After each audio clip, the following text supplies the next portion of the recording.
Thank you very much. I'm waiting patiently. I'm not aiming. Thank you very much. Morning, everyone.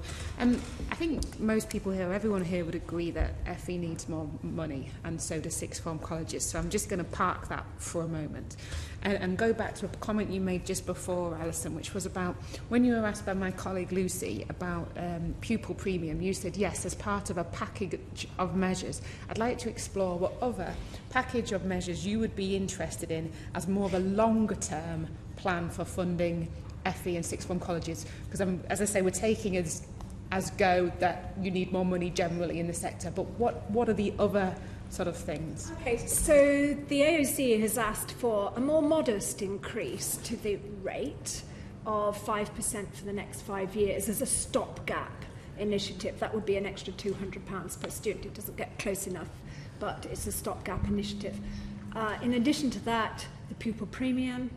In addition to that, I seriously do believe we need to fund the Maths and English resits separately, as we are planning to do for the T-levels, because that is really crucial.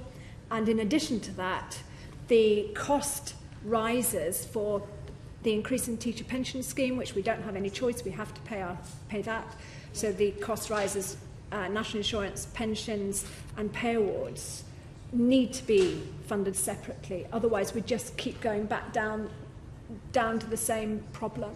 So we need to have a long-term, sustainable position.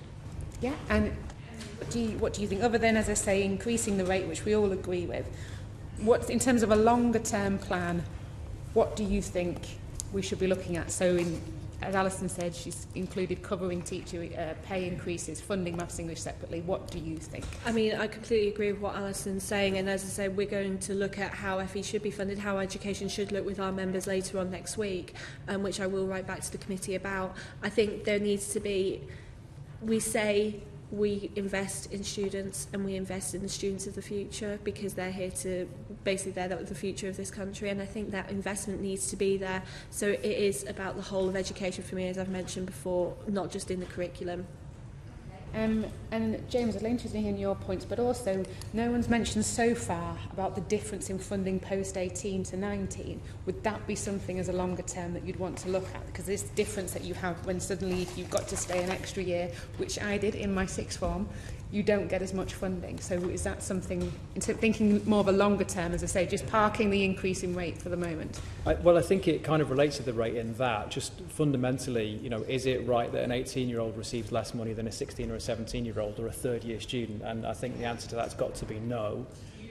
Exactly the same. Exactly if you're a third-year student, you get paid exactly the same. Yeah. And I would hate in a sense, what I wouldn't want is for the 18-year-old issue to be rectified, but the 16 and 17-year-old issue to still not increase. Yes. Everything needs to go up. Yeah. I think there's a big issue, two quick points I would make. One is sustainability in terms of linked to inflation. So there needs to be an inflationary increase every year as well, because otherwise what happens, as the spending review period proceeds, your unit erodes year on year. And a big issue, we've got a pensions time bomb here waiting for us as well. Again, we estimate that, and this is the London Economics Research, that it would cost, if this 7 percentage point increase came through on teacher pension scheme, that would be the equivalent to £140 per student.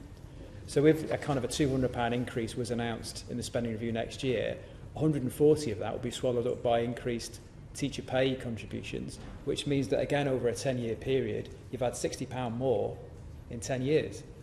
So there needs to be something around this teacher pension issue needs to be addressed, and what the government can't do is what it's indefensibly done on the teacher pay grant and said, well, we'll pick up the tab for schools or academies, but we won't do it for colleges. It has to be the same for everyone. In terms of the spending review, then you would want the spending review to look at inflation-linked increases, covering any increase in teachers' pay, funding Maths and English, pupil premium and post-18. Are there any other things on our list? There needs to be adult education looked at again, because if we've got funding, because if we've got a skills gap coming through this country, it's fair enough to say, right, you're going to go on that path. Not every time I can speak personally on this one. I'm on my third career change out of it. It's not one career path. You're going to have changes throughout the year, so you need to be able to have that opportunity to go back and upskill in careers in change. And apprenticeships at higher level do offer that as well, but there needs to be that space in colleges, so adult education really needs to be looked at. I think there is a real need in this country to look at technical education post level 3, so level 4 and level 5. At the moment, that's a real gap, those progression routes. So I do think there needs to be some development funding to be put in, because ideally we're very heavily dependent on universities or off-the-shelf qualifications which aren't really there. If we can put some money into the development of level 4, level 5 technical post higher T levels, if you like, that can be drawn down and funded through the existing HE funding systems. But we need to develop those qualifications and make sure they're robust and fit for the future.